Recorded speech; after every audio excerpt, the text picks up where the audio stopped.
John, give us your deets. Hey, I am John Carvalho. At the moment, I have a podcast called The Biz. You can check out biz.pro. And I am CEO of a stealth mode company making Bitcoin and Lightning software products to prepare for hyper-Bitcoinization. Vivek, you're up, my friend. My name's Vivek. I do business development for Blockstream on Liquid and related to our Greenlight product. And I just might be part of the Some Idiots crowd John had mentioned. Every time, man, you always undersell yourself. It's adorable. Vivek is incredibly intelligent. He likes to describe himself as a BD, just a sales guy. But truth be told, he's helped me organize most of these Lightning-focused spaces. He's incredibly knowledgeable about all this stuff. So when he speaks, y'all should listen. I don't know what you're talking about. I'm Lisa's pet lizard. That is also true. Those things are not mutually exclusive. Lisa, give us your deets. Hey, friends. I'm Lisa. Sorry, I'm eating ice cream. I work at Blockstream with my pet lizard, Vivek. I work on C Lightning, which is a Lightning implementation that's written mostly in C, but I think one of my coworkers is working on slipping some Rust in the side. We'll have to see how that works out. Slipping some Rust in the side. That sounds painful, but I'm here for it. Rust is an incredibly cool programming language.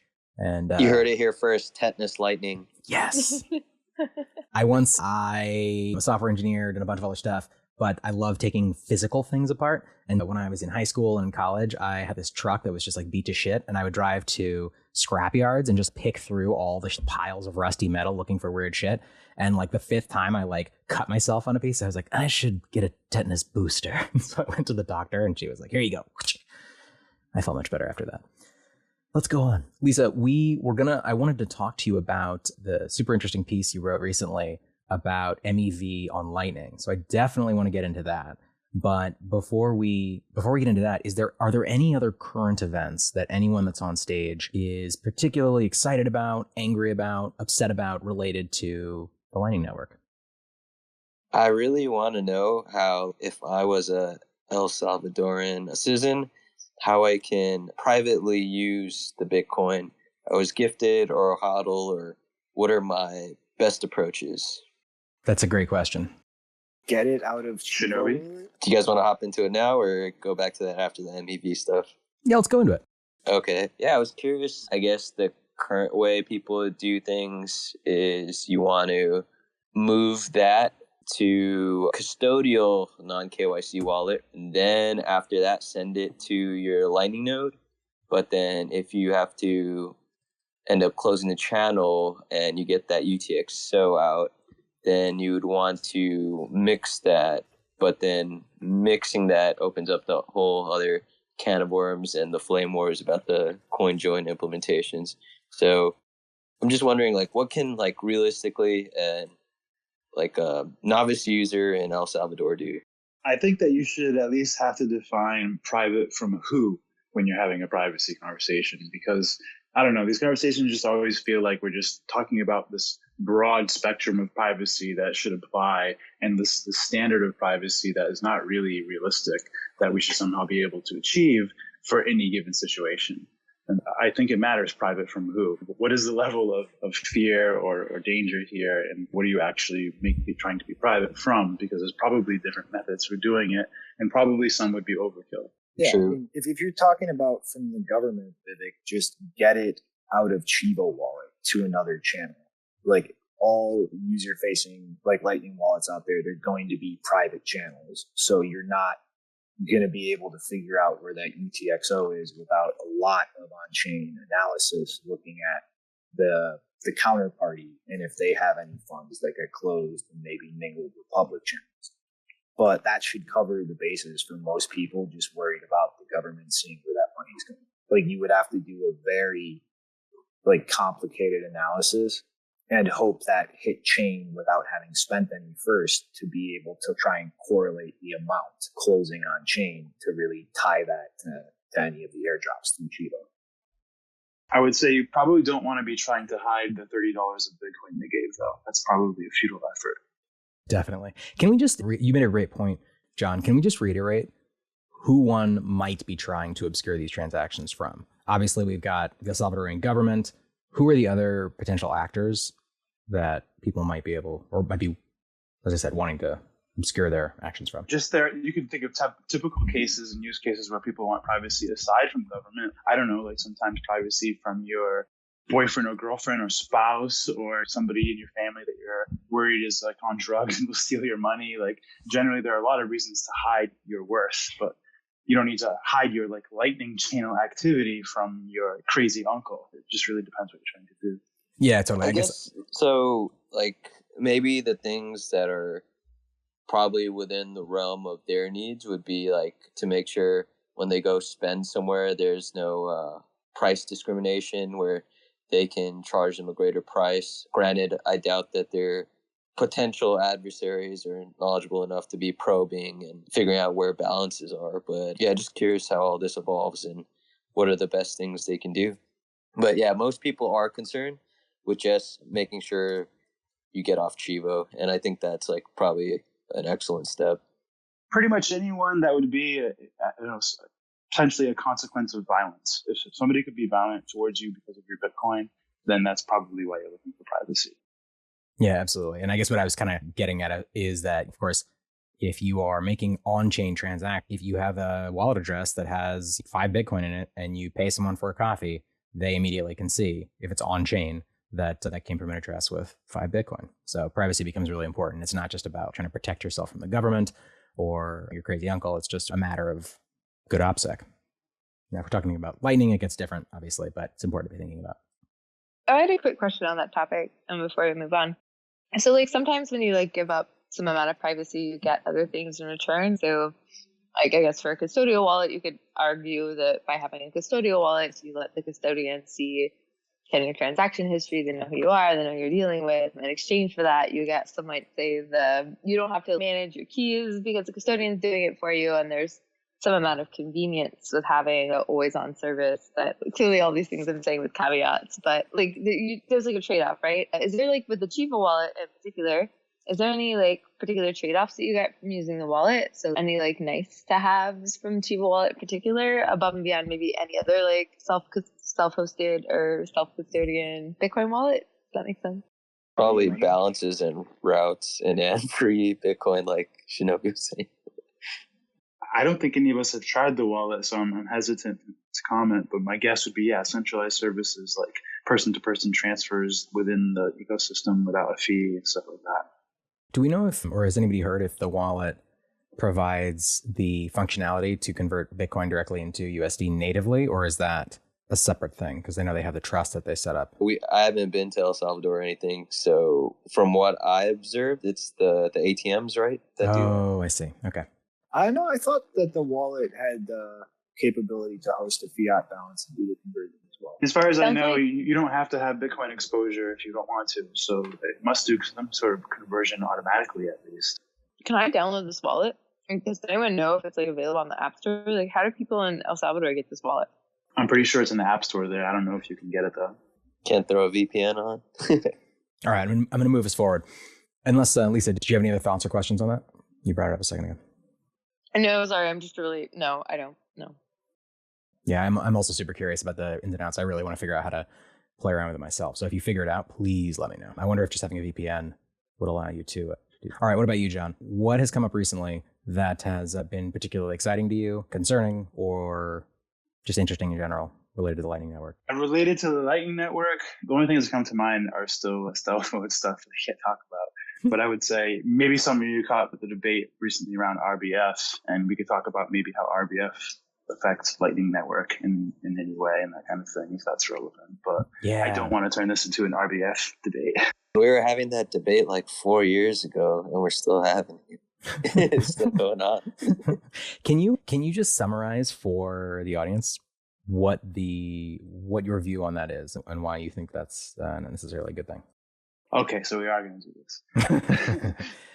Let's fucking go. So my agenda there was just basically to promote the idea that merchants can offer zero confirmation transaction acceptance as a service, and it's something that they can do relatively, really very controlled, in a very controlled way to limit their exposure and monitor and keep things, under control, despite the fact that accepting zero confirmation transactions does expose you to double spending opportunities for the people buying things from you, particularly for the company that is like the flagship of this idea, which is Bitrefill, who has accepted zero confirmation Bitcoin payments for many years now and really has had very minimal cost to doing that.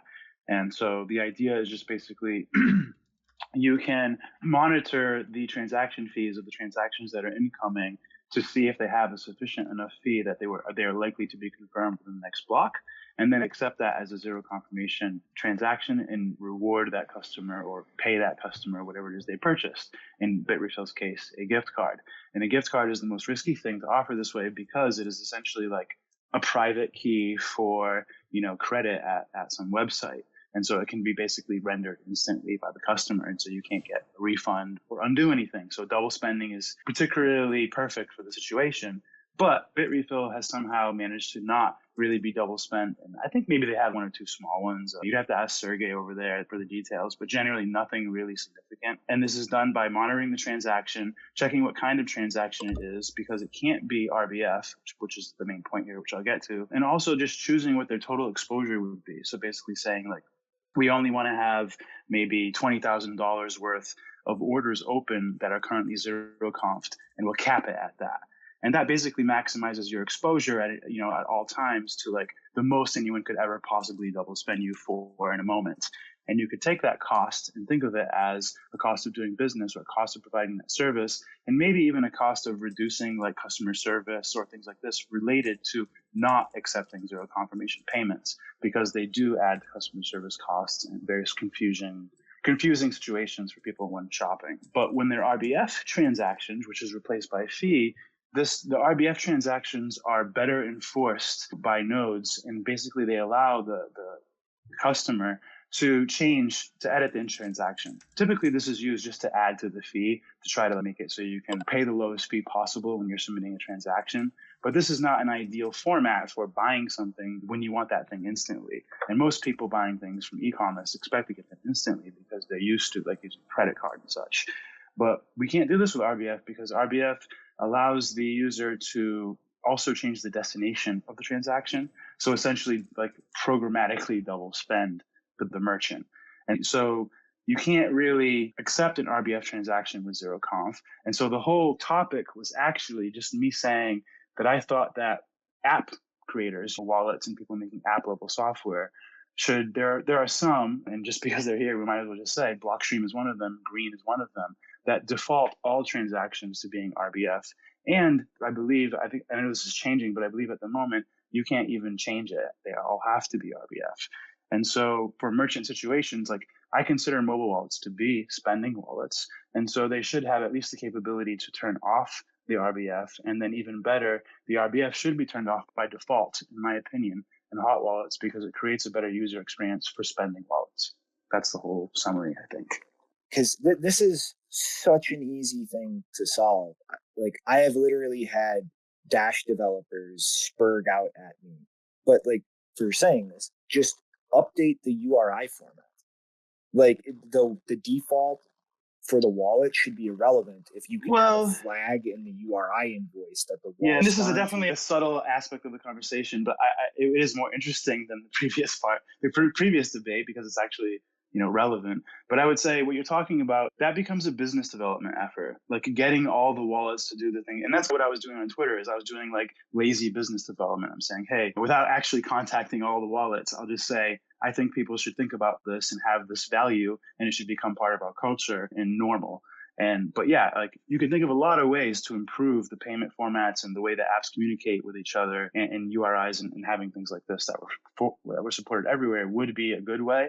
But you have to, again, get everybody to do it, because it's not an enforceable kind of protocol. You can't like bake it into Bitcoin. And I don't know, like businesses don't typically do very well trying to participate in the bit process, and you know how that goes.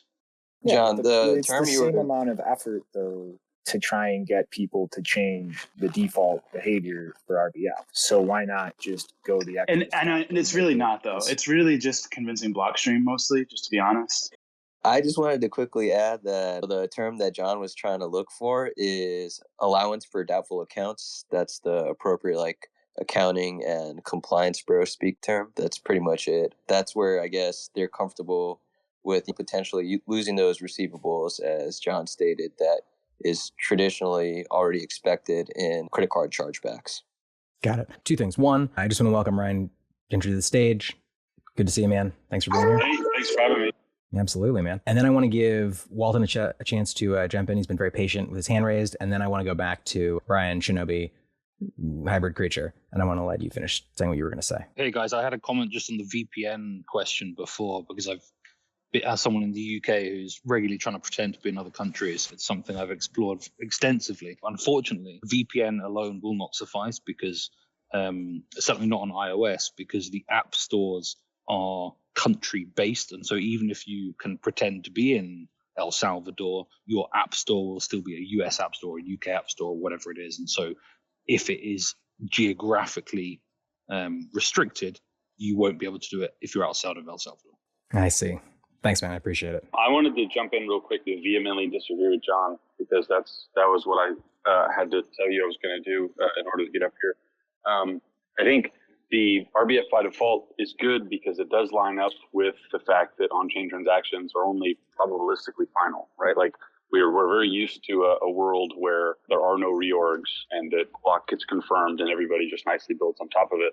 But that's not the guarantee from the protocol. The only protocol that we have in Bitcoin that does guarantee, absolute finality within seconds is Lightning. And so I think it's more consistent with what the protocol offers, actually, to have RBF by default on-chain and not to try and let people believe that on-chain Zero-Conf on-chain transactions are instantly final. And I will say that this is, I think, a nice area of bonding that where Blockstream and at least myself at Lightning Labs. I think you're having maybe like just a whole different conversation than I'm having, because I'm not trying to say people should not understand that Bitcoin works in that way, or trying to get them to think Bitcoin works in a way that it doesn't actually work.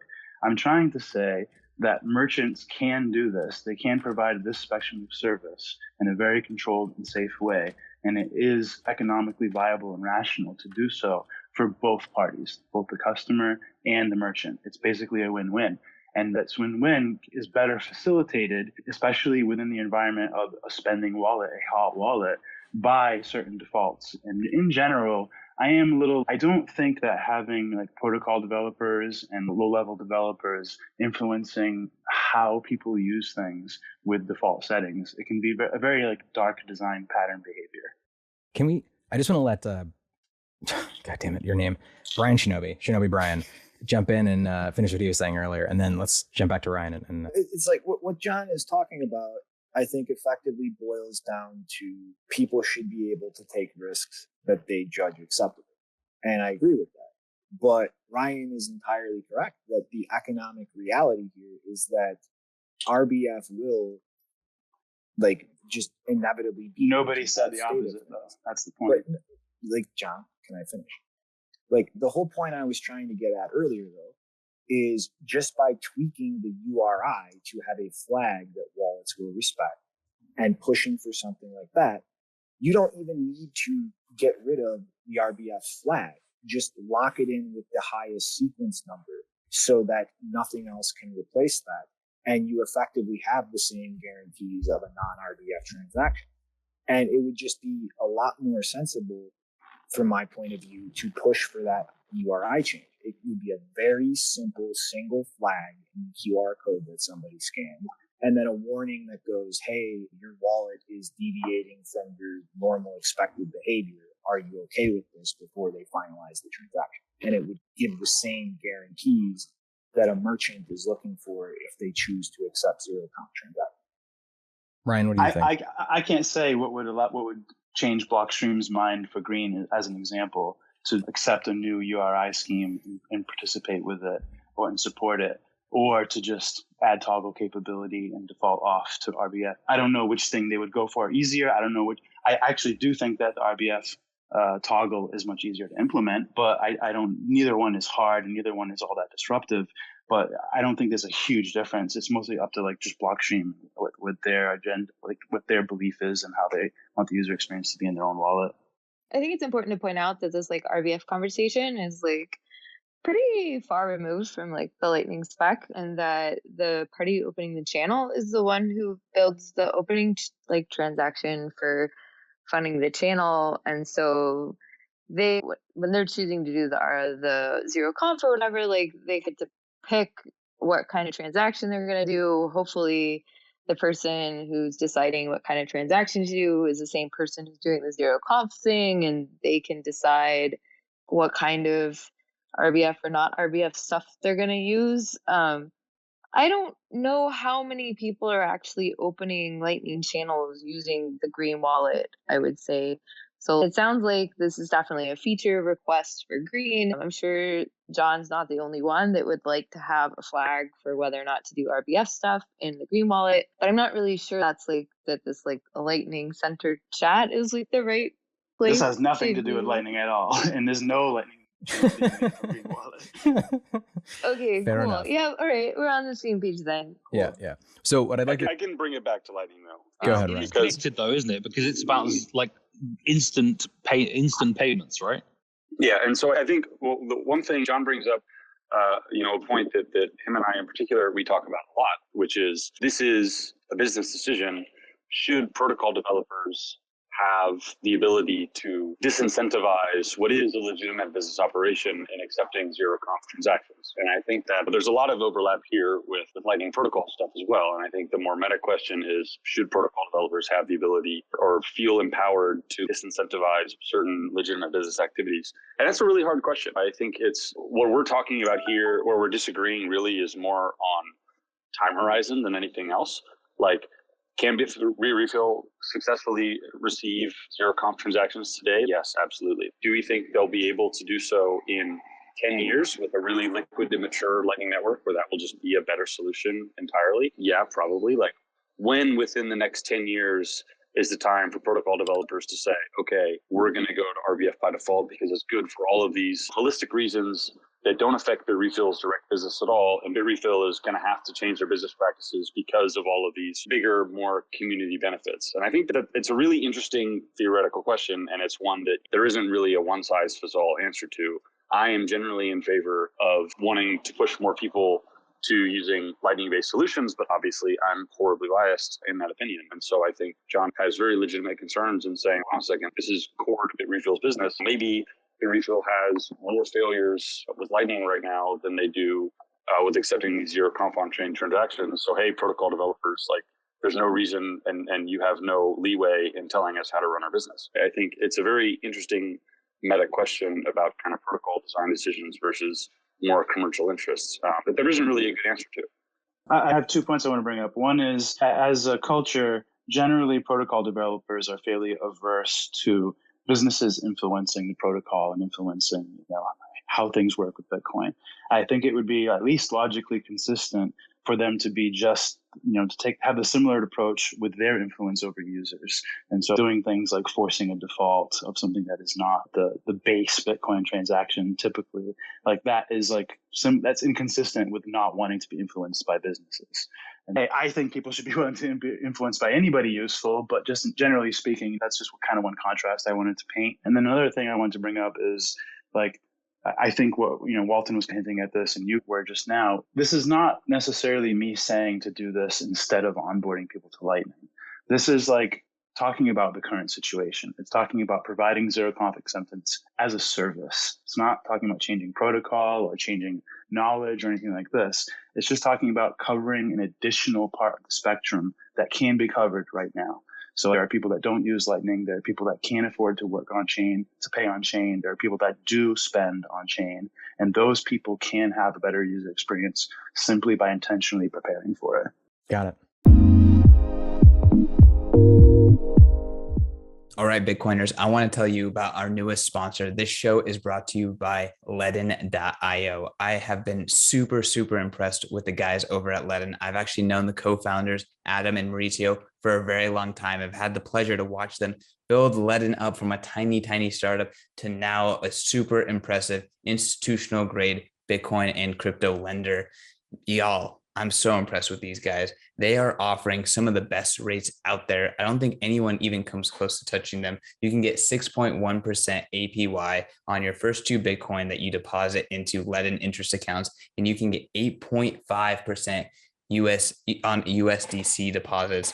I mean, I know all the competitors. They're not even close. If you're going to put your crypto and your Bitcoin into an interest account, Ledin is by far the best. And on top of that, like I said, these guys are hardcore Bitcoiners and they know the products and the services that Bitcoiners want and appreciate. They come up with B2X. It allows you to put your Bitcoin in, they leverage it up, and you can, with one click of the mouse, get twice the exposure to Bitcoin. So if you're super bullish, Ledin has you covered with a super, super easy way to get leverage with B2X. And then on top of that, they know that Bitcoiners care about your reserves. They know that Bitcoiners don't like under reserved and not full reserved financial institutions. So they are pushing the frontier in transparency in the digital asset lending space. And they are the first digital asset lender to do a full proof of reserves and proof of attestation through a Mariano LLC, a public accounting firm. So the Ledin guys, they know what Bitcoiners like. They are legit. I encourage you guys to check them out. Do your own research and go to ledin.io. That is LEDN.io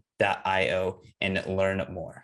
Bitcoiners, I want to tell you about the Deep Dive. The Deep Dive is Bitcoin Magazine's premium market intelligence newsletter. This is a no fluff, hard-hitting, incredible newsletter going deep into the market, helping you understand what's happening with derivatives, what's happening on-chain, what's happening in macro, what's happening with the narrative, and what's happening with the tech. My man, Dylan LeClaire, is an absolute savant. He is making his name known in the Bitcoin community, getting shout outs left and right, getting on podcasts left and right, and him and his team are bringing you everything that you need to know about Bitcoin. You don't even have to be on Bitcoin Twitter. You can ignore every other newsletter. This is the newsletter to rule them all. Go over to members.bitcoinmagazine.com. Sign up today. And if you use promo code MACRO, you get a full month for free. You have nothing to lose. What are you waiting for? Sign up. See the incredible work that Dylan and his team are putting out. And if you don't like it, just unsubscribe. You don't pay a dime. But if you do, you know, it's going to be well worth the sats in investment in understanding Bitcoin and gaining the confidence to continue to invest in Bitcoin and making the right moves around Bitcoin. And it's going to be well worth every single Satoshi. Again, can't recommend it enough. That is members.bitcoinmagazine.com, promo code MACRO. Do it today. Okay. I want to move us on to talking about Lisa's recent article, MEV over Lightning, because I know, Lisa, you got to go in about 25 minutes. So let's shift over to that and dive in. Can you give us a high-level summary of the article that you wrote and what the major points are? I can try. I have to admit.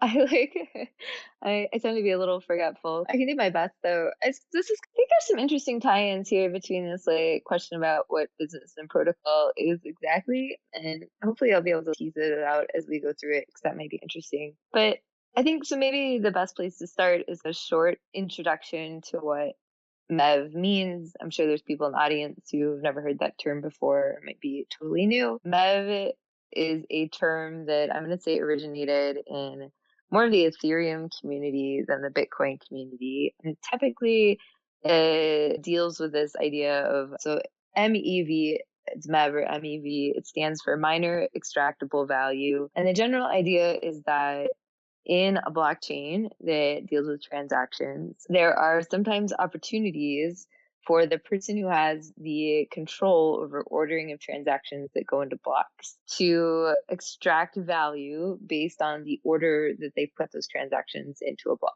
And so this is really more of a thing on Ethereum because of the way Ethereum works in terms of being a execution. So transactions in an Ethereum block or execution, each of them updates some global state that everyone reads and writes from. So by moving your transaction to the top of a block, you would get executed. Your transaction logic would update the global state before anyone else's. And in a lot of cases, or some cases, and it depends on the current state of the global state, so to speak, the ordering can be quite profitable if you get to say what order those transactions go in. Specifically, like one example, I think probably the easiest one is like certain arbitrages become possible depending on you see a trade that someone wants to make. They submit a block to a mining pool, and then you see it enter the mem pool. It gives you opportunity to make another transaction, maybe that goes in a little before, like it was right before, right after it. And then you basically would bribe a miner to order the transactions in such a way. And part of how you're bribing them is you're giving them like a portion of the arbitrage that you would gain, because that's like more than they might get by just like taking the fees for the transactions. The miner does, or like submits a block to be mined such that your transaction gets ordered in front of the other one. So just to recap, like the whole idea of MEV is there like opportunity for the economic incentives of miners to not necessarily like come to the forefront but become like a pressure on the design of the system, design of the protocol itself, such that we would maybe need to make changes, or like new infrastructure would need to be built for Lightning, because someone or something has identified opportunities for ordering of transactions or maybe channel opens in such a way that there's like value there that can be extracted, so to speak. So I think that's kind of like the overarching like theme of the article that I wrote. I guess that was last week. It feels like a long time ago. Yeah. So it's kind of like the overarching, no, maybe it was 2 weeks ago. Sorry. That was like the overarching idea of the paper. And then or I should say like article. And then like in the article itself, I like go through and just kind of looking at them. With Lightning, there's two different places you can say, okay, like Lightning MEV, does it exist? One is like on-chain, so layer one stuff. So the places where Lightning interacts with the Bitcoin layer, so on-chain transactions. And then the other place that's more interesting to look at for like extractable value, maximal extractable value, as MEV is sometimes called, would be more like the Lightning payment infrastructure layer, so just on layer 2 itself. So it's kind of the big broad points there. Maybe I don't know if anyone has like questions or maybe corrections about that. While you do that, I'm going to go find the tweet where I talked about it so I can share it so people can check out that article. One very small correction in favor of Bitcoin maximalism. MEV started in the Bitcoin ecosystem. It was the original paper was James Prestwich, Hasu, and Brandon Curtis trying to prove that actually the fee market was going to be fine. And then everything else, Ethereum stole it from us. Bastards. And then I think one like when I read the article, one thing that popped to mind immediately was, and Shinobi and I have tweet argued about this in the past. Say you have a really large market maker who is running a really liquid Lightning node in between Bitfinex, correct? So he has direct channels with Bitfinex, Kraken, and OKX, and is just sitting in between these three destinations, just routing arbitrage between all three of them. Like theoretically, that sort of node in the middle could notice like a bunch of flow being routed into Bitfinex, and maybe that's usually correlated with a price dump on that exchange, and could hold up funds that are supposed to be forwarded to Bitfinex, short on the Bitfinex exchange, and then let the funds proceed onto Bitfinex. That was like the example that came to mind immediately with regards, I don't know, it should be like Rev or something, routing node extracted value. Renev, I don't know, something like that. But I thought that was an interesting example that immediately popped to mind when I read the article, which was very good, and I recommend it. Minor correction, it was not Bitcoin maximalist. James Prestwich works on atomic swaps, and he's Brandon Curtis was at Radar Relay working on Lightning, so not quite the Bitcoin maximalist you'd expect. Yeah, they're Bitcoin pluralists, I guess, is probably the right word.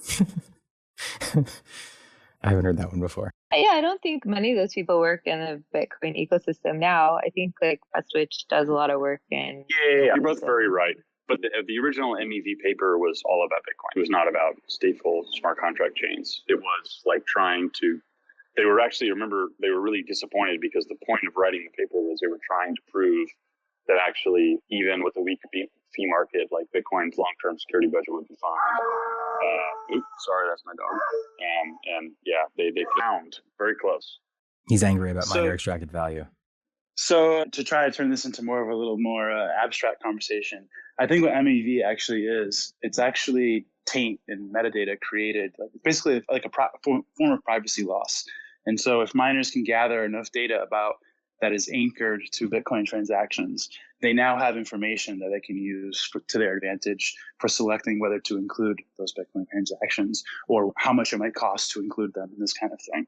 So it's like the way that you can avoid metadata is the way that you can avoid MEV is one, not using Bitcoin as an abstraction anchor.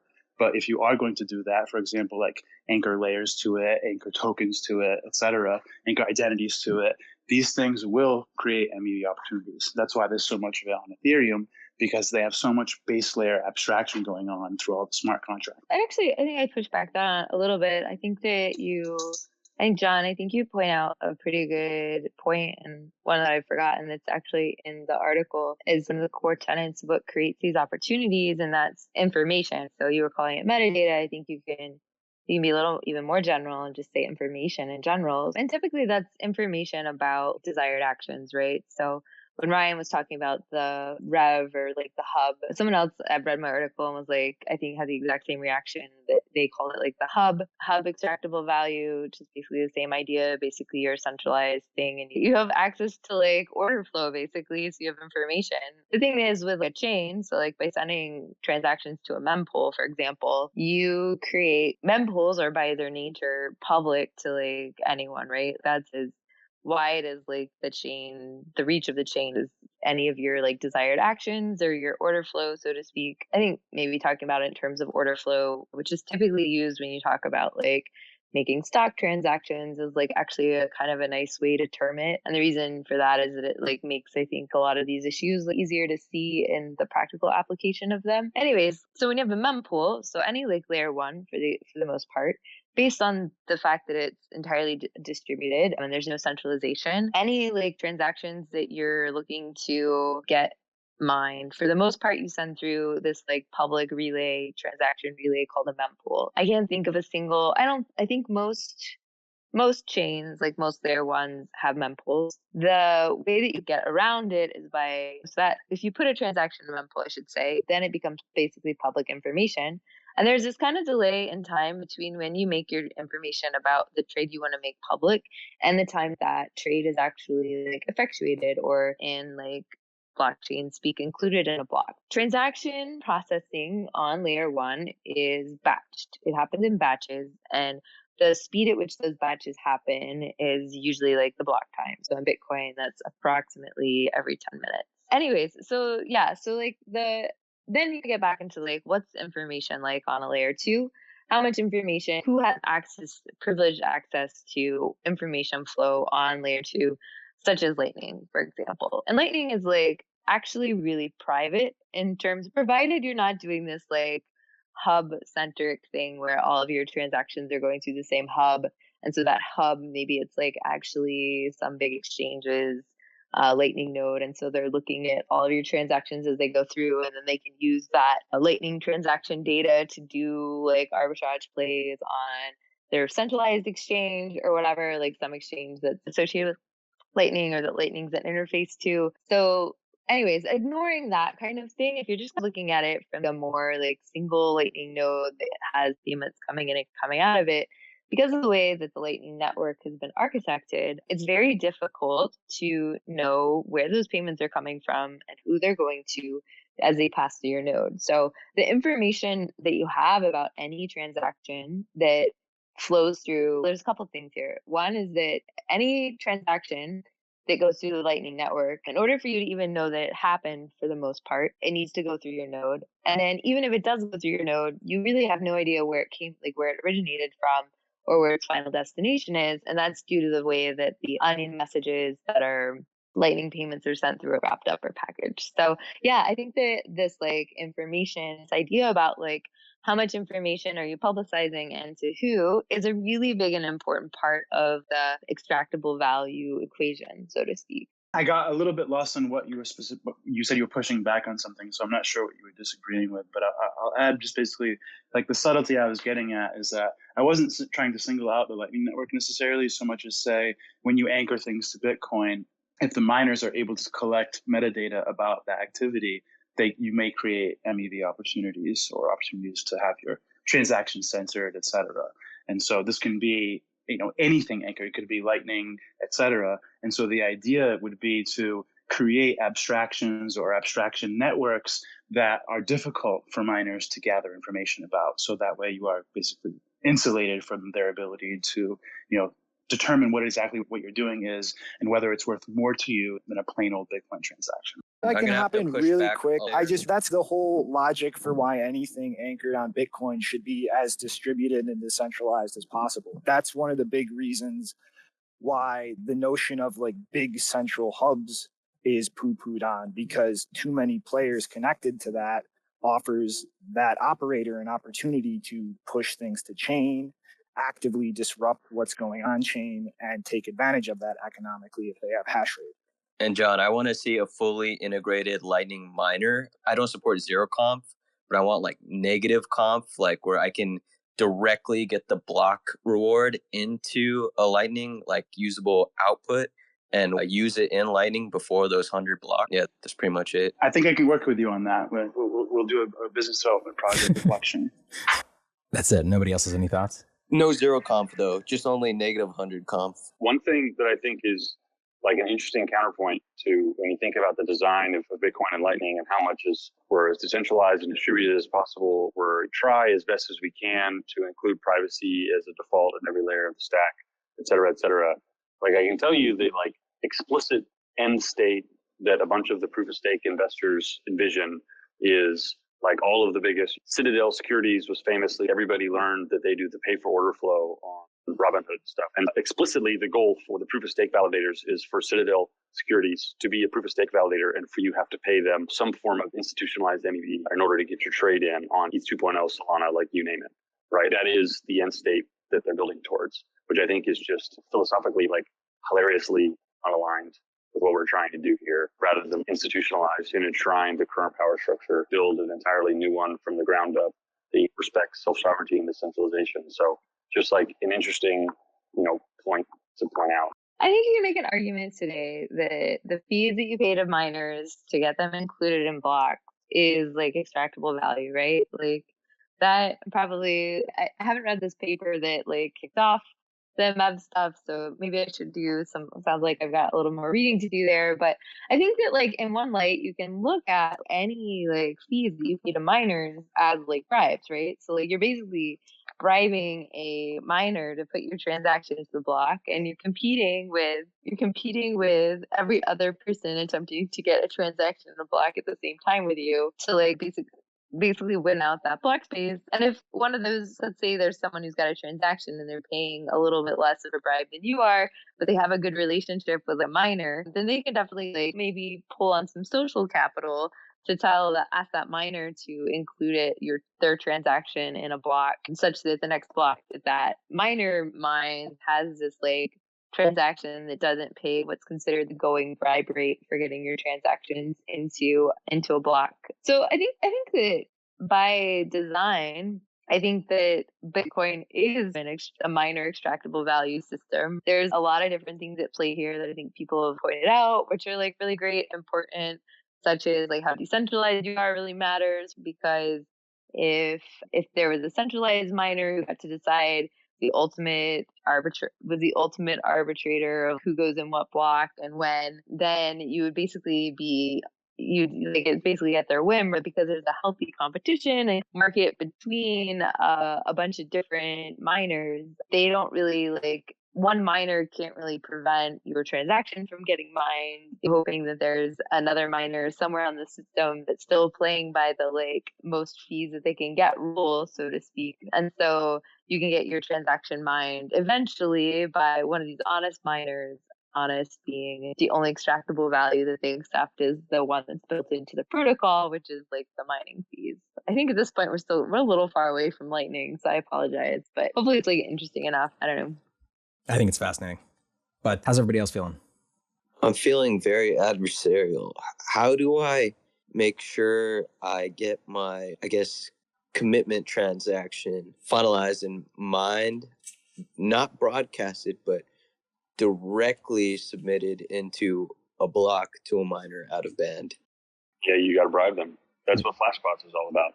Accelerators. Sweet. So the watchtowers Yeah. can't phase me. Yeah, bro. Like all the miners live in Austin now. You just got to knock on their door and be like, "Hey, man, block 700,056." Get it done. Yeah, totally. Texas has a monopoly on block space or block weight. Heard it here first. It's funny. I've been into PayPays for a while now, but people love to say, "Oh, Ethereum-based NFTs, it's the first thing ever," and it's all total horseshit because, of course, this has been done on Bitcoin for ages. But it's really funny because, of course, NFTs on Bitcoin, which were the first NFTs, and I hate that term, are on the counterparty protocol, which is on top of Bitcoin as a layer one. So they're all just Bitcoin transactions. And if there's like a specific PayPay that you really want, you can go look on like the counterparty chain, which is of course just on top of the Bitcoin chain. It's not even a layer 2. And you can just increase your fee above what the person who has already bid against you has done and just shove your transaction through ahead of them, which is not the same thing as what you're talking about, Lisa, but reminds me of it. Did you say pay? Somebody was just making fun of me for this. Yeah, I say pay as opposed to Pepe, but apparently that's not how you're supposed to say it. He's starting a new app called Pay, and it's PPAY. And Exactly. You send your money to it and you never see it again. That's how that works. It's good stuff. Called P-Pay. I was joking it would be called PP. Yeah. Cool. What else? What else we got? Stop taking the piss, Pete. Never. That's literally not possible for me. I showed up late, but I guess we already did all the El Salvador stuff. My take on El Salvador is, man, like it's not perfect, but all things together, I was hugely impressed with how smooth everything rolled out. And like from the companies on the ground, like how prepared, specifically like the private businesses that are operating in there, the open nodes, the Ibex Mercados, everybody was ready and they weren't like hugely deluged and nobody had, nodes going offline. There was like for a brief moment, people's nodes were getting DOSed, but they were able to figure it out and get up and running. Yes, it's not the perfect self-custodied, everybody runs their own node future that we're all hoping for. But all told, I was like pretty impressed. I was pretty impressed too that they responded so quickly to Matt Alborg and they fixed it. I thought that was a funny troll. That was awesome. Yeah, like they're like smart people down there that are paying attention. They're trying to do a good job. I think I was worried. I didn't know if like Chivo was even going to launch with Lightning support at all. It hasn't been perfect, and it's definitely there's a lot of privacy concerns, et cetera, et cetera. But I think it's a huge testament to everybody that's been working on this network for 3 years that like, the first mainnet transaction was like very end of 2017, very start of 2018. And then 3.5 years later, we have the full nation state slowly being onboarded. And people say that Lightning is like moving too slow. I think we've done a pretty good job. I know. And when I say we, people who actually are building the thing. No, you're not giving yourself enough credit, man. Bitcoiners, let's take a break from the content, and I want to tell you about Coolbix. Coolbix is an awesome Bitcoin hardware wallet that's been around for a really long time. They are building an amazing Bitcoin wallet called the Cool Wallet Pro. The Cool Wallet Pro is state-of-the-art Bitcoin hardware wallet technology. Its form factor is like a credit card. You can put it into your wallet, and it is designed to go with you on the go. So that way, even when you're on the go, you can have the benefit of a two-factor hardware wallet design when you're trying to spend your Bitcoin. So you can have your Bitcoin wallet UX on your phone and make it really easy to scan, decide what you want to do, but then you sign with a CoolBitX, which is in your back pocket. It is tamper-proof, it is waterproof, it is flexible, it has an awesome secure element in it. And it is a really awesome way in order to have some more flexibility, yet security when you're taking your Bitcoin on the go. I personally am a fan of, this idea of making Bitcoin into a medium of exchange and making it into something that people use. I know it's going to take time, but they are working on the UX for making that possible in as secure a way possible. So have some peace of mind. Check out the Cool Wallet Pro from Coolbix.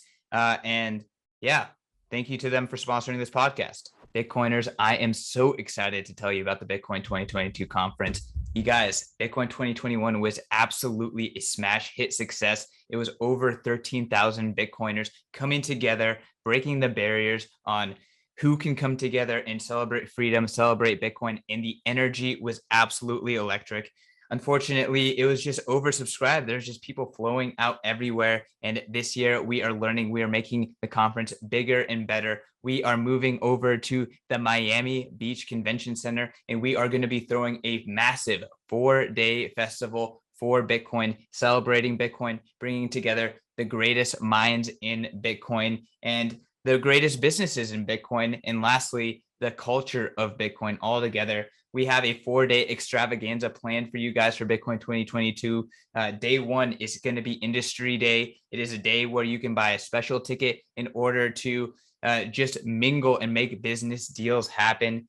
Day 2 and 3 is going to be a full-blown Bitcoin conference. This is our main conference. This is going to be on April 7th and 8th. And then lastly, we have the Sound Music Festival, Day 4.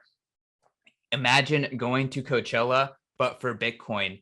There's going to be very few talks. It's going to be all about the culture of Bitcoin. It's going to be all about hanging with your fellow plebs. It is going to be an absolutely amazing time. There's going to be Bitcoin musicians, Bitcoin artists, and all your favorite Bitcoiners, and just an amazing environment to party and just see it all, soak it all in, and to get people to realize that a Bitcoin world, a world filled with Bitcoin people doing Bitcoin things, is the world that they want to live in. That's what Bitcoin 2022 is all about. That is what the Bitcoin conference is all about. That's what Bitcoin Magazine is all about. So it is going to be a celebration of Bitcoin, the Bitcoiners, and this amazing movement that is going to make the world a better place. Go to b.tc/conference, learn more about the Bitcoin conference, learn more about all the amazing things that are happening in Miami around the Bitcoin conference, and buy your tickets. And guess what? If you buy your tickets with Bitcoin, you save $100 on all the tickets and $1,000 on the whale pass. So if you want the VIP pass, the big kahuna, if you buy with Bitcoin, you save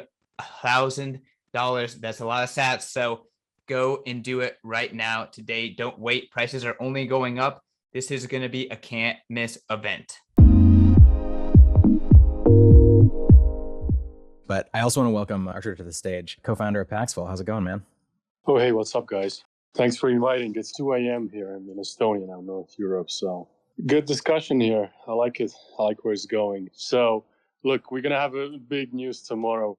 Our PR team told that we're not allowed to say, but I guess we can all guess what it's going to be about. So tomorrow we're going to make it public, and thanks for Lightning Labs team to help us along the way. We actually will get faster than Kraken. We're going to be one of the big exchanges to release, you know what. Oh, and look, regarding El Salvador, look, we have a guy on the ground. He says the same thing as on Reddit Bitcoin, that Chivo is not working. People don't like the government app. It's tracking user PII data, all that stuff. So it's our chance to build them better products because, okay, there's this open node, non-custodial solution. That is awesome for the merchants.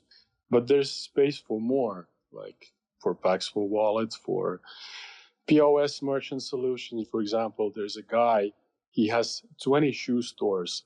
And he says, oh, I want to accept Bitcoin or Lightning, but I want to cash it out into my bank account. So that's what we need to provide them while wallet is still not great. It's buggy, and some people simply don't want to use it. So I still find it super exciting that where the El Salvador is going to be in like 5 to 10 years. Because honestly, if you guys just talked now about this NFT and all these other blockchains like Solana and Ethereum, what's happening there? I did play around, I confess, but eventually, yeah. So these are fun blockchains, right? They're fast. And look, I'm not going to show anything, but look, eventually things will move to Lightning because Bitcoin is still the most fairly distributed, no pre-mine, nothing, and people will realize it's much faster transaction per second, like what, 25 million transactions per second on Lightning. Imagine smart contracts on that. It will be literally like less than 1 sat price for every transaction. And I don't know how long it's going to take time, but look, I do bet that all these other blockchains will be obsolete. That's like this long-term prediction, the world we're going to live in. Yeah, I agree. I think that the benefits of Bitcoin and Lightning and all the exciting stuff that's happening there, RGB protocol. See if that actually does what it's supposed to do in terms of NFTs. But I think it's all going to roll back into Bitcoin. I also agree that shitcoins like Solana and NFT stuff are all garbage and everybody should pay attention to. I agree with that too. Yep, 100%. It's one of those things where you think about the network effects and like the real changes that we're making in like real people's lives just by allowing instant and at lightning fee rates remittances from the US to El Salvador, allowing these people to be banked and not have to deal with physical cash anymore. Like it's a much longer term play than the short term gains of flipping NFTs. But like it just entrenches the protocol and entrenches Bitcoin in like the psyche of the world and in people's daily lives in just such a different, deeper way. Like it's seeing this stuff play out and seeing like all the people that have started their own businesses on Paxful and have, given themselves jobs and employed other people just through the platform that Artur has provided for them. Like that just makes such a bigger difference and it will be such a longer lasting impact. And I think you see the evidence of that and like how quickly Nigeria and like the massive surge in peer-to-peer trading volume in Nigeria and how many people are owning Bitcoin there over the last couple of years, like you contribute, I think, a very large amount of that to Paxful. And that's it's stuff that the network effects are just going to compound, right? They're just going to keep growing as the protocol. One thing Marty Dent tweeted the other day that I thought was like, it really stuck with me is these fiat payment rails are only going to get worse. They're only going to get more politicized, only going to have higher fees. Like Lightning payment rails are only going to get better, right? They're the worst that they've ever been today. And there's tons of brain power involved in making them better and better. And so I think we're in a really good spot right now. And the gap that we have over the competition is only increasing. Yeah. So look, I'll bring an example. Like Ryan, yeah, you said it well. Basically on Paxful, you could be doing the same thing you can do with Lightning already for past 6 years. And we're not the first one. So how it works, you can buy Bitcoin in US for PayPal and then right away sell that Bitcoin in Japan for the bank transfer. But you do that within one platform, right? So now with Lightning, that Jack Mallers is saying and others, that basically different apps are talking to each other openly. Before it was Plaid or Played, however you say, it was connecting the banks, different banks. Now it's Lightning is connecting different wallets that have a fiat on-ramp and fiat off-ramp in whatever jurisdictions. So that means Swift will be obsolete. You don't even need that. So you would just need a local wallet in US. You do the instant on-ramp, and then you do the cash out in Africa, for example, in Nigeria, in Kenya, with the local wallet there. So that means the payment networks will be, the local ones will be ruling, right? You don't need Swift for that because it's an on-ramp with the local payment network in one country and then off-ramp with the local payment network in another country, right? Like M-Pesa in Kenya, ACH or Fedwire in US or whatever hacks people have done that Zelle is the technology behind Zelle. I know some companies have basically reverse engineered Zelle technology, and that's how they have this instant payouts. John, what speaker piece, my friend? I have nothing to say. What do you mean? You just tweeted a hilarious tweet out. What was that in response to? I didn't just tweet it. I tweeted it like 5 minutes ago. No, I just think that we should, be able to tweet the shit emoji when people are talking about shitcoins. Fair enough. I agree. But look, guys, here's one point. I had a talk with one guy who's a fintech developer. He said centralized services are usually faster, right? Even the Swift should be faster, but because of all the regulations or whatever overhead on top, it's slower than Lightning. He's correct. Centralized services should be faster than decentralized. But Lightning is faster. It works against that logic. If a Lightning node runner is already using Tor and watchtowers, what can they do to improve their privacy and security, respectively? I think the biggest things are just not doing what we do in PlebNet and not like doxing. The fact that we've all associated our Telegram handles with our nodes or registered on Amboss or things like that massively degrades your privacy. So if you're really focused on privacy, do it like Jimmy Song or any number of other people who are running Lightning nodes do, which is they run large Lightning nodes, but they just don't associate them with their identities in any way. Yeah, I think one additional thing that can really help is actually the node that has all the public channels have that just be like a gateway or like a proxy node that's sitting in front of like your real node that just has a private channel with your proxy node. So the only node that your real node where you're actually receiving the payments to and like creating invoices and stuff like that and making payments out of never broadcasts on the gossip network. And you have this like kind of fake proxy node in front of it that does all of the public gossip communications. I think that's a pretty good architecture if you want to keep like your real node where your application logic is done totally private and unannounced from the rest of the network. There, like your only vulnerability is you are leaving some amount of there. You would have to do some work to keep your real, like the application node, not the gateway node, to keep that pub key from being listed in the invoice with kind of HTLC interceptor and a couple of like other things. You can't mask that, but it is hard. All right. What else? What else we got? Hello. Hey, can I speak? Yes, I forgot you were there. I'm sorry, Miguel. Yes, please. You are focused on Salvador.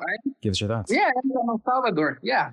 So, all right. I'm very bullish on Bitcoin, but because you were talking about the Chivo app and everything, right? We were originally, yeah.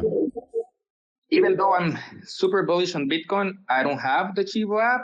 First, because it has not been enabled on my phone. I have a Note 10 and I can't download the app. So that sucks. But regardless of if I cannot download the app or not, I'm using the Chivo app because I don't trust the government. And I think that's one of the reasons as to why people is in Bitcoin, because they don't trust the institutions. So I wanted to ask you people in the space, there is a solution that would be similar to Chivo app in the sense that it's decentralized, right? And that you have your own keys, that also you have that you can exchange Bitcoin for whatever token or fiat token that you can, because you can supposedly do that on the Chivo app. And also that supports Lightning payments, because, for example, I have Blue Wallet, but that's decentralized and Lightning, but I can't convert my Bitcoin to dollars on Blue. Or, for example, I have Trust Wallet, in which it's decentralized, and at the same time, I can exchange my Bitcoin for whatever I want, but I don't have Lightning. Or I could use Chivo, but it's centralized, it's not your keys, not your crypto. So I have to rely on the government. So is there something out there that could meet those requirements? And if not, I think that because we have been talking about the future. So wait, sorry, can you restate the requirements that you're interested in? I think what you're looking for would be a Lightning wallet that had stablecoin support and a marketplace where people could do atomic swaps between, say, Bitcoin and like Tether USD. Yeah, that is pretty much what I'm asking for. John, did you just wave to signal agreement, or does you had a comment? Just waving my hands. Got it. Yeah, I don't know of any that offer that support. Does anyone else? Shinobi's totally right. Like you need exactly what he described. I do think what he described should exist. I don't think it exists other than maybe somewhat indirectly through a shitcoin wallet. There are multi-coin wallets that also have stable coins and stuff, but they're not really doing like dedicated Bitcoin experience. Even if generally when you're asking for the capability to convert your Bitcoin and your Lightning Bitcoin into dollars somehow, you're going to need a service, which means that you're going to have to trust the service with your money while they're converting it. But I thought the point of somehow Bitcoin was for it to be like a trustless system. And for example, even if you're using Lightning, you're not really trusting anybody. Well, right? You didn't ask for trustless, you asked for dollars. Yeah. And Lightning is not fully trustless. Like there's trade-offs at every step, right? If you want like fully trustless, the most secure, then you're going to go with layer 1 on-chain transactions, but then there's trade-offs there. And if you're willing to give up a slight amount of that. Generally speaking, it's like 100% impossible to hold US dollars in a trustless way. There you go. So that sort of makes sense. Yeah, I guess that since dollars come from institutions, you have to trust them, which is the opposite for Bitcoin. So I guess that's why we're here. So that's good. Yeah, you either trust your custodian as a bank or you trust Tether to hold the dollars they say they hold, etc. But you end up to have a digital dollar, you have to trust. Yep. Okay, yeah, that makes sense. I just putting it out there as like a business idea or an app idea. If you can manage to have all those features, that would be great for the future. Because I think it's an excellent idea. Yeah, John, I think you should run with that. That's a really good idea. Yeah. Because you have all of it, right? You have the DEXs, you have the decentralized wallets, and you have the Lightning wallets. It's just about putting it like all together in one place, which to me would be really almost as if everybody is running their own node. Maybe not necessarily, maybe the app doesn't necessarily let you run it by yourself because that requires technical things, but so that it does it for you, just like Moon Wallet does. So, well, the way I see it, that would be the future for Bitcoin for me. And I live in the country where it's legal, because that way it really is trustless.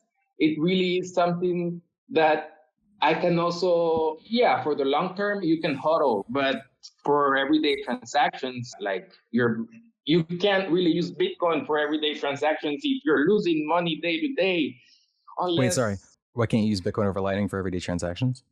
in the sense of, let's say that, I don't know, I want to get a Big Mac for $5 and I only have $6 on my Bitcoin wallet Lightning account. And I don't know, Bitcoin goes down 10% and I couldn't change it because I don't have anything to change it to. But that's not something that needs to be supported directly in a wallet. If you want to exchange it, it would be cool. I agree. It'd be a pretty awesome idea. But I think those are separate. I think, Miguel, if everybody, even in El Salvador, I don't care how poor anybody is there, like, even if they just use Bitcoin for a little while, you'll eventually get enough Bitcoin if you use it as your form of savings, and you can save any amount. You'll eventually get to accumulate an amount where the volatility will matter less and less, and you'll be more and more comfortable with holding the Bitcoin. I think over the decades, also, the Bitcoin will just become less volatile overall. But yeah, volatility is an issue. That is why a huge reason why stablecoins are popular. That's why they're also very popular in countries that have bad stability for their own currency, a lot of high inflation and things like this. And I think that you are correct that the answer would be to try to make this better than current trusted solutions by incorporating atomic swaps and coordinating atomic swaps across people in private ways.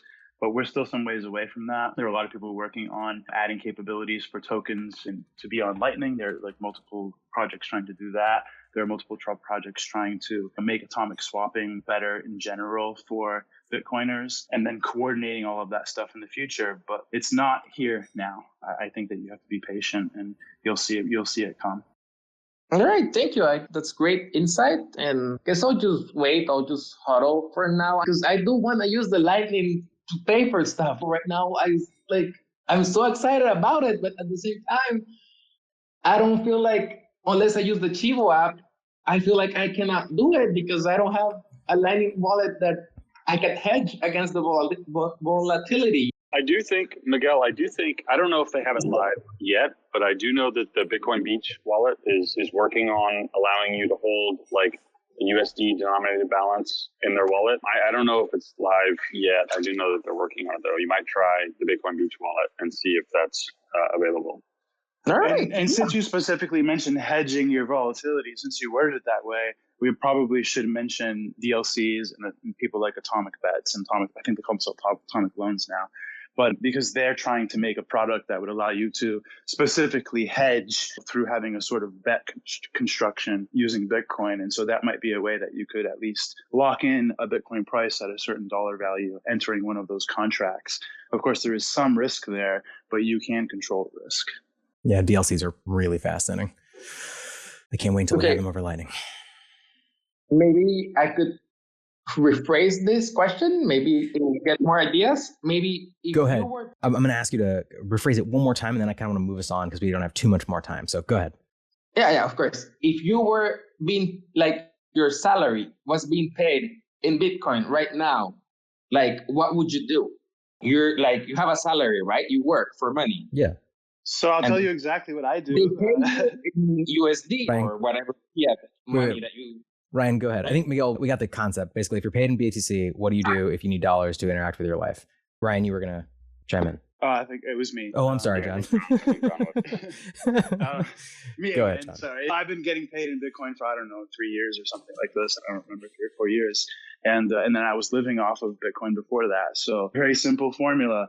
You get paid. You decide how much money you need to spend till the next time you get paid in dollars. You sell that much the day you get paid, so that way you don't think about whether you sold at the right or the wrong price, because you don't want to be a trader. That's a bad idea.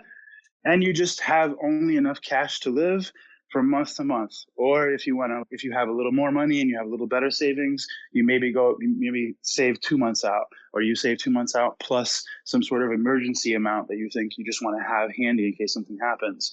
And you just maneuver this way. And then if you want to start optimizing and keeping things out of dollars, you can also do things like buy gift cards for like whatever bills, or sorry, not bills, but like cell phone services and different like shopping you might do online. And that way you can stay outside of banking if you want to. There you go. Thank you. That is actually great. I'm new to this space, right? So this helps a lot. And thank you guys for listening and answering to my questions, because this is great. And thanks, John, because your experience is going to help me decide what I'm doing now in the future. Yeah. Thank you.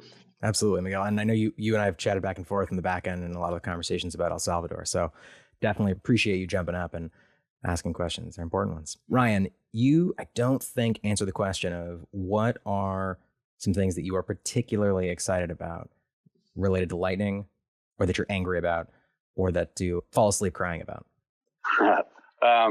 Particularly excited just about adoption, about all the new people that are getting into the space. I think we've been hammering in like our blog and all sorts of stuff on the plebnet like all year, but like all of the new people that are getting excited about Lightning with this price run up, I think it's really exciting. It's much needed. I can tell you, not only am I excited as like a business development person, but like the protocol developers are excited that we have new blood and new ideas, new people that are testing out their software and are using it on a daily basis, particularly like the expansion into Latin America, not just El Salvador, but Brazil, Argentina, Chile, West Africa with Vietnam and Paxful in Nigeria and Ghana. Like just getting more people into the space, getting more people interested, which inevitably leads to more developers and to more startups. Like I'm just really excited for the kind of unknowns that are going to pop up over the next 6 months that are going to come out of this surge of adoption. There's Lightning Labs and Blockstream, Sync, Square Crypto, of course. We have like really long time horizons that we're thinking about and the stuff that we're excited about over the next like 3 to 5 years in terms of protocol development. But bringing in new people, new enthusiastic people, talented people, young people that want to change things up and make their mark and like throw a wrench into those plans, I think is really exciting. And especially protocol developers, I think they would even admit, have a tendency to get a little ivory tower, especially with the long time horizon and in thinking about the perfect protocol decision and rabbit holing and incentives and all this stuff. Having like real people use your real technology on a daily basis to buy coffee and stuff like that just like forces you to focus on the here and now about what can we do to make sure that this El Salvador experiment works, right? What can we do to make sure that people with 4 or 5 year old Android phones in Ghana can run their own nodes, right? What can we do to solve these problems for people today? I think is really exciting and will pay just like enormous dividends going forwards. I love it. Yeah, I'm super bullish on Lightning adoption and people getting more and more excited about it. Walton, a bunch of us all got together and started Plebnet because we were super excited. We wanted to learn about it together, and it grew into this much larger thing. So I think that I'm really excited about the developments there in terms of running neutrino nodes on your phone and all of the platforms that are out there that make it easier and easier to run your own Lightning node. These are heady times. It's quite amazing. I'm also particularly excited about there's a new series that Lisa and the folks over at Blockstream are releasing about like C Lightning development and the plugin architecture there. There's some really awesome stuff being done on LND. It's just it's an exciting time to be running a Lightning node and to be seeing Lightning adoption increase dramatically all over the world. One other thing that is like really much more concrete, the answer I just gave was very flowery and high level. One thing that I've always like desperately wanted is like death to subscription paywalls. And so I think now we have the infrastructure for the Lightning Network at a good enough place where you're going to start seeing pro tip, and I hope I'm not leaking anything. I don't think that I am. But if you download the Zebedee browser extension and go to Andre Nevis's profile page on Twitter, it's pretty cool. And I think we're going to see a lot more like Lightning tipping embedded natively in the web like that showing up very soon. I did not know that they had a Chrome extension. Yeah, the guys at Zebedee are doing some incredible stuff. Check it out. And and this is, it's public because they've tweeted about it a little bit. But if you look at my profile pic with a little lightning and then my kind of like Zebedee lightning address thing. Again, like there's of course concerns privacy wise here and brings in TLS, all that sort of stuff, yada, yada, yada. But like just the experience of being able to browse to somebody's Twitter page and like being able to tip them directly over lightning with all I had to put in there was just this, I don't know, 20 characters or something like that. I think it's going to blow people's minds as far as like how far the infrastructure has come. So I don't know when they're going to make a big announcement about it, but it's working, and I think it's going to be like in the next couple of days. Wait, that is so cool. Just to be clear, what did you have to change? You just basically put your Zebedee wallet address or something in your profile? Yep. Yeah, my lightning address for my Zebedee wallet. Yeah. And so I tested it. I tested it out earlier. If you browse to like on the browser, if you go to Andre's his page, I know it works for his page because I looked at it, and the little lightning tip button pops up. If you have the Chrome extension installed, and I expect that will be rolled out for more Chrome extensions going forward. So basically, the Chrome extension scans the page, finds the Zebedee address, and then automatically like inserts a button so that you can just tip them really easily. Yeah, it's fucking sweet. That's pretty neat. Yeah, I think the user experience for a lot of these tools has been like, as a software engineer, like I'm like, oh, no problem. I'll SSH into my machine and smash my head against the wall for 3 hours before figuring it out. But obviously, like for adoption, we need like much smoother experiences. And so I think a lot of the full node, neutrino node phone wallets that have these like really beautiful experiences and this kind of stuff is really important. It's exciting. Yeah. And the lightning address thing too, again, has its qualms and its trade-offs, et cetera. But just the experience of getting rid of invoices and just having human readable lightning address, I think is just a game changer for normies and making it approachable and making it something, I don't know. Andre has been just producing all kinds of crazy, amazing new stuff in the last 2 months. I don't know what's gotten into his Wheaties in the morning, but he's just been shipping all kinds of new features. So excited to see what they have next. I'm also, I will say, I'm super excited about the Bolt 12 stuff that Rusty Russell is working on. We did a space with him a little while back, and I think Bolt 12 is going to be game changing as well. Yeah, like there's that. Well, anything with the end state of what's good for users is like this kind of permanent reusable invoice or like static address, static QR code type thing. However, the development community, that decision is like far beyond my pay grade, which is the proposal that ends up going forward. However, we get to that end state where you can have ideally a privacy preserving, but in practical matters, just a static lightning address, I think is just huge for adoption. That's been the dream of internet-based micropayments for forever. Is you can just put an address out there, like your email address, and people can just tip you for content that you posted months ago. All right, I want to try to end us relatively on time today, which will be, I don't want to say a first, but it's very infrequent. Let's go around for the speakers that are up here and give some closing thoughts. Ryan, you want to give us your closing thoughts? Although you just did, but... I know. I kind of just did. I'll be brief, though. Things are going well, but we need more help. We need more developers. We need more people doing business development. We need more people doing marketing. If you're sitting on the sidelines, listening to this, and you are passionate about Lightning, like I think literally every single Lightning company is hiring. I think literally every Bitcoin company is hiring right now. Like it's time to quit your fiat job. It's time to come work on Bitcoin full time, clean up that resume, clean up your CV, and start applying. We need the help, and now is the time to jump in. I can tell you, having joined not a Bitcoin company, but a crypto company in spring of 2018, once the bear market kicks in, like those job postings disappear in a hurry and they don't come back for a couple of years. If you're at all interested in working on Bitcoin full time and you have anywhere close to the requisite skills, strongly recommend applying like immediately, even just to say that you did it, because we need more help. People are hiring, and yeah, it's a very exciting time to be working on Bitcoin. I could not agree with you more. I literally just did exactly that. Exciting stuff. By the way. Thank you. I'm super pumped. The conference is going to be amazing. Walton. Yeah, I think we've mentioned PlebNet a couple of times, but I don't think we mentioned how people can find PlebNet. And so what I'd like to remind them is that they can simply go to kycjelly.com. That is kycjelly.com. Thank you. I'm done speaking. So that's an internal joke because we were all like, we're all so fixated on privacy and OPSEC and stuff. We never tell anybody the number of Bitcoin we have, things like that. And then when we started PlebNet, we were all like, all right, here's my node. Check out my liquidity. And we were just like throwing channels around. And so the joke was we called it KYC jelly because it was funny. Archer, what are your thoughts? That was a really good discussion. Ryan said we are so early. It's time to join the Lightning space, the Bitcoin space. Forget all the shit coins and what is happening there, all that circle jerk with the farming and so on. That's not adding any value to the world, right? This thing, what we're doing now, is actually building a better world. So speaking of that, we are so early, which means that honestly, the infrastructure is getting there. There's some good development happening, but we are so early. It's like 2013 in Bitcoin. Remember Blockchain Info got their first API? When I used it first time, this get address and get merchant, they were the only API that was available. And it was so clunky.